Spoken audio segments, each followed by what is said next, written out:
Esa es la evidencia de que tu mirada todavía está puesta en las realidades humanas y no en la realidad de Dios. Como Cristo tenía su mirada puesta en la realidad de Dios, se pone en pie y le dice a la tormenta: calla y enmudece. Para los discípulos, la persona que tiene su mirada puesta en las realidades humanas, siempre los problemas van a estar arriba de él.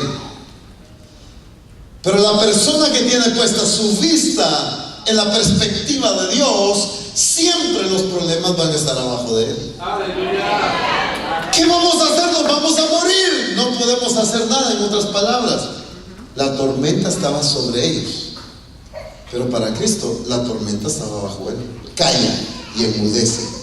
El que tiene autoridad soy yo, no tú. Mientras que la perspectiva de los discípulos, la autoridad la tiene la tormenta, ¿verdad? Y eso es lo que el apóstol Pablo está tratando de corregir. Porque una persona que tiene una identificación con Cristo, si pues habéis resucitado con Cristo, buscad las cosas de arriba, donde está Cristo sentado a la diestra de Dios.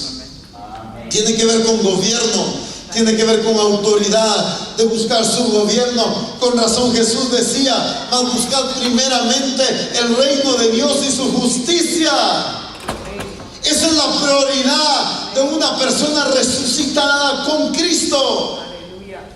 La prioridad, el estilo de vida, la mirada, la perspectiva y el entendimiento de una persona que ha tenido una experiencia real, que entiende su experiencia real de haber resucitado con Cristo, no puede vivir viendo las cosas y las realidades humanas.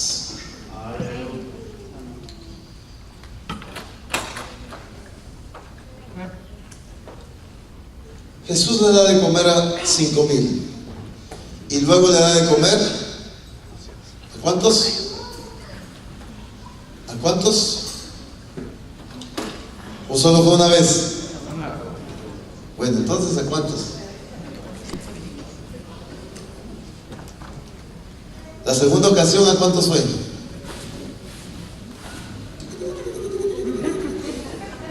Este el ratoncito va a dar vueltas ahorita. A 4,000. Ahora,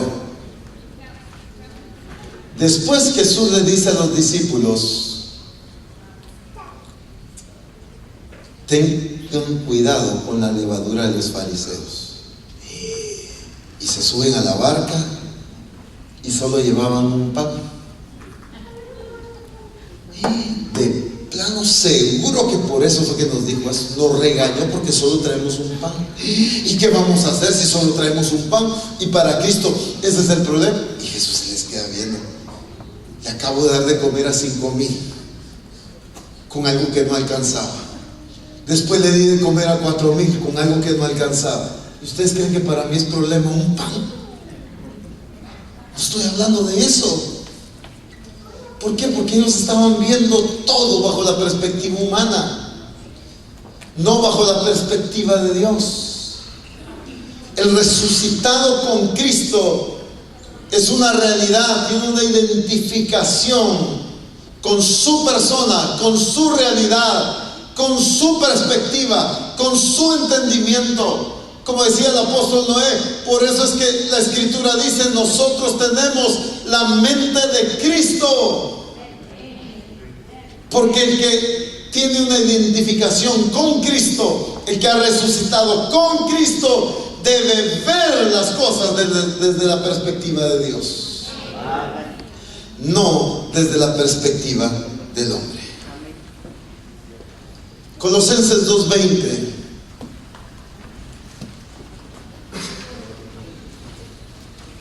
nos habla de otra faceta de la identificación con Cristo. Dice: y si morimos, ¿cómo dice? Y si morimos con Cristo en cuanto a los rudimentos del mundo, ¿por qué, como si vivieseis en el mundo, os sometéis a preceptos. Dice la Nueva Traducción Viviente: ustedes han muerto con Cristo y Él los ha rescatado de los poderes espirituales de este mundo. Entonces, ¿por qué siguen cumpliendo las reglas del mundo? Tales como, y empieza a mencionar varias cosas. La identificación con Cristo es algo real, algo genuino. Pues si habéis muerto con Cristo, el haber muerto con Cristo debe cambiar nuestro estilo de vida. Esa identificación con la muerte de Cristo es porque la naturaleza vieja ya no gobierna con nosotros. Esa naturaleza ya murió, ya nos identificamos. Es una realidad que esa naturaleza no tiene dominio, no tiene autoridad sobre nosotros como hijos de Dios. Pero la iglesia parece que no lo ha entendido. Y le dice a ustedes que ya murieron con Cristo, porque todavía se siguen sometiendo a las leyes del mundo, cuando las leyes del mundo ya no tienen autoridad sobre ustedes.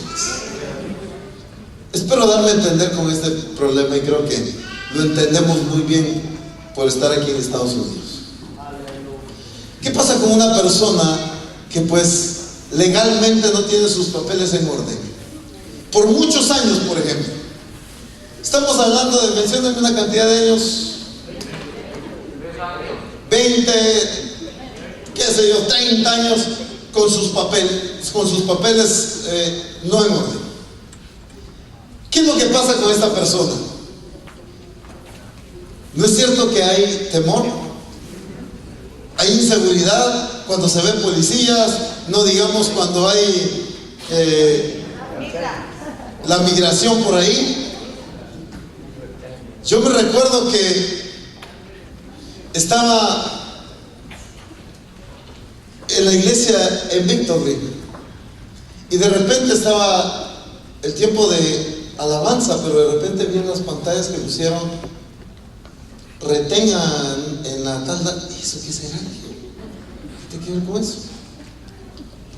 Y después le pregunté a los hermanos que por qué ponían eso, y me dice: lo que pasa es que cuando alguien se entera que hay un retén por allá, lo anunciamos para que nadie tome esa calle, ¿verdad? Esa avenida, para prevenir. ¿Qué es lo que pasa con una persona? Siempre está temerosa. Le pregunté a una persona, le dije: ¿por qué no en otro lugar? ¿Por qué no vas al Congreso? Le dije, de Nueva York, hace unos años.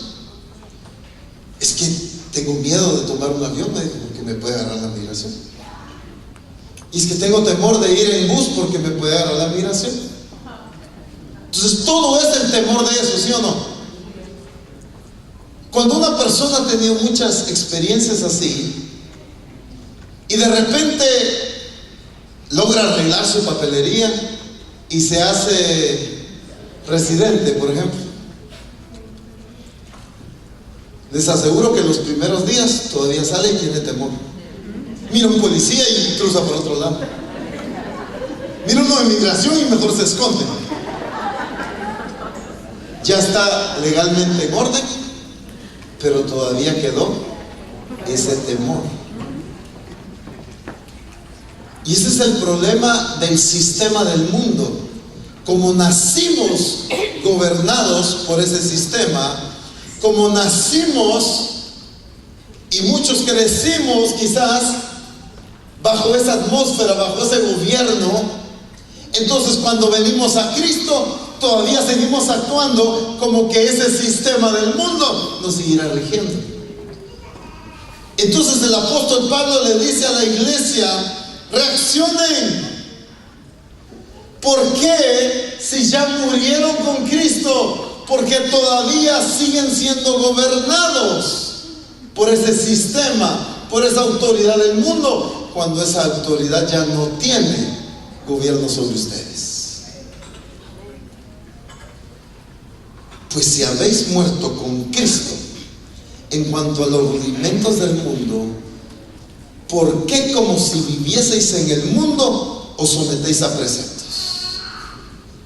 Entonces, la identificación con la muerte de Cristo nos hace libres de toda autoridad, de todo dominio que la naturaleza vieja tiene sobre nosotros. El cristiano ahora que ha reconocido el señorío de Cristo, que está en Cristo, todavía dice, pero es que somos humanos. Entonces nuestra naturaleza es pecaminosa. Todavía ha muerto con Cristo, pero todavía sigue siendo regida por el gobierno de la vieja naturaleza. Cuando esa vieja naturaleza ya no tiene autoridad, ya no tiene gobierno, todavía seguimos temerosos. La iglesia todavía tiene un concepto, no entiende la obra de Cristo en su vida. Se lo demuestro de esta manera.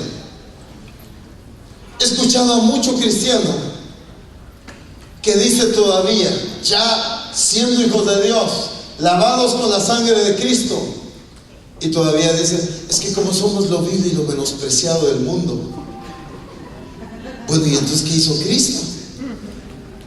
Si se pagó el precio de la sangre de Cristo, ¿cómo puede alguien seguir siendo lo vil y lo menospreciado del mundo? Éramos sin Cristo definitivamente. De lo vil y lo menospreciado del mundo nos rescató, pero ahora que fue pagado el precio de la sangre de Cristo, yo no puedo seguir siendo vil y menospreciado si valgo la sangre de Cristo. Fue lo que Dios pagó por mí. Esta es una realidad. Pero es el problema de la iglesia, es trasladada al reino de su amado Hijo, pero todavía sigue regido por la autoridad y el sistema del reino de las tinieblas. No ha entendido esa transición, no ha entendido ese traslado, no ha entendido que la experiencia vivencial con Cristo es una realidad, no es un misticismo, no es algo simbólico, es real. El haber muerto con Cristo es algo real en nosotros. Por lo tanto, el estilo de vida, la transformación tiene que ser real en nosotros. Pero la Escritura también, en Romanos capítulo 8, versículo 17.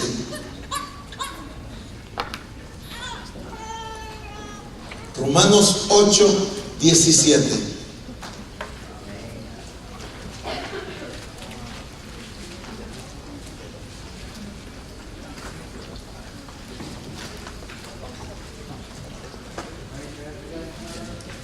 Y si hijos, también herederos de Dios y coherederos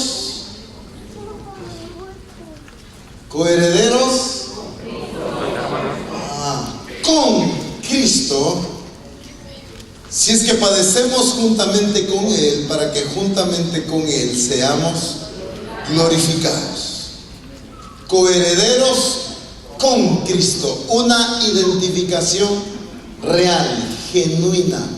No es un simbolismo de que somos coherederos con Cristo, es una realidad que hemos sido heredados con la misma herencia que el Padre le ha dado a Cristo. Eso es ser coheredero, ¿sí o no? ¿Qué es? ¿Es tener? ¿Es tener?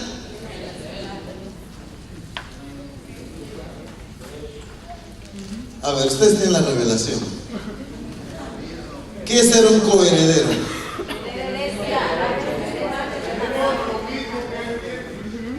¿Tenemos lo mismo que él tiene? Participar de los mismos derechos, de lo mismo que Cristo fue heredado por el Padre. Yo también soy heredado. El gran problema de la iglesia es que es heredada, pero vive como desheredada. Padre, ¿cómo es posible que que fue a desperdiciar hasta tu hijo, que fue a desperdiciar sus bienes con rameras. Le matas el becerro. Y yo que he estado aquí fiel, que no me he ido, que he permanecido, que he estado aquí contigo, nunca me has dado un cabrito para disfrutarme con mis amigos. Ay, Señor, es el papá. Hijo, pero si todo el tiempo lo has tenido aquí, todo lo que es mío es tuyo. Pudiste haber tomado los que quisieras, cuantas veces quisieras. Tenía toda la herencia, todas las riquezas, pero vivía como desheredado. Ay, esta crisis, apóstol, pastor, la mire, ya no sé, como desheredado, hermano. Es que esta tormenta que se vino a mi familia, ya no sé qué hacer, como desheredado. Si hay que actuar como heredados en Cristo y actuar con la misma autoridad, con el mismo poder, con la misma certeza con la que Cristo nos modeló. Es que yo no sé qué hacer con esta crisis, se nos vino encima. Miren, Misión Cristiana del Calvario tienen que deshacerse o desaparecer esas expresiones. Hoy me levanté con el pie izquierdo. Me ha llovido sobre mojado.